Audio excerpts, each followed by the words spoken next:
আজকের পাঠ শ্রী রামকৃষ্ণের বিবাহ।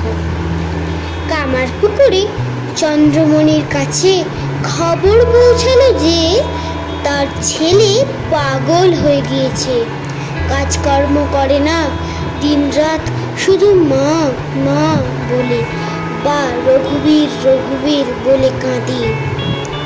চন্দ্রমণি ব্যাকুল হয়ে শ্রী রামকৃষ্ণকে কামারপুকুরে আনালেন। ভাবলেন ছেলের বিয়ে দিই, তাহলে শান্ত হবে, সংসারে মন বসবে। বিয়ের কথাই শ্রী রামকৃষ্ণ আপত্তি তো করলেনই না, বরং বললেন, জয়রামবাটির মুখুজ্জেদের বাড়িতে খোঁজো, ওখানে কোণে কুটো বাঁধা হয়ে আছে। কুটো বাঁধা মানে অনেক আগে থেকেই ঠিক। সত্যি সেখানে কোণে পাওয়া গেল।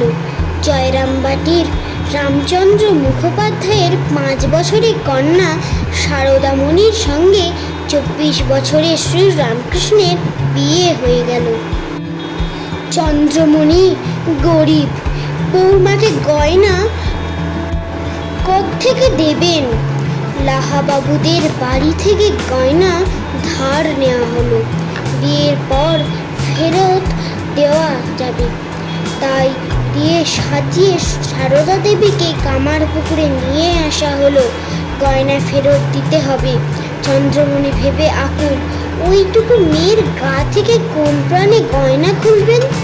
তা শ্রী রামকৃষ্ণই সে ব্যবস্থা করলেন।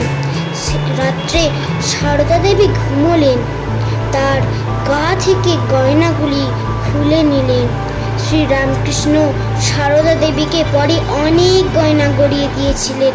সীতা দেবীকে যখন দেখেছিলেন, তিনি তার হাতে ডায়মন্ড কাটা বালা দেখেছিলেন। সারদা দেবীকে ঠিক তেমনই বালা গড়িয়ে দিয়েছিলেন। শ্রী রামকৃষ্ণ জানতেন কিনা যিনি সীতা দেবী হয়ে এসেছিলেন, তিনি এবার শ্রী সারদা দেবী হয়ে এসেছেন। কুটো বাঁধা আছে বিয়ের কনে যে জয়রামবাটিতে, শুনি সত্যি কন্যা মিলিল সেখানেতে খুঁজিতে। 5 বছরের সারদার সনে 24 বছরের শ্রী রামকৃষ্ণের বিবাহ হইল শেষ ভাগে বসিখের।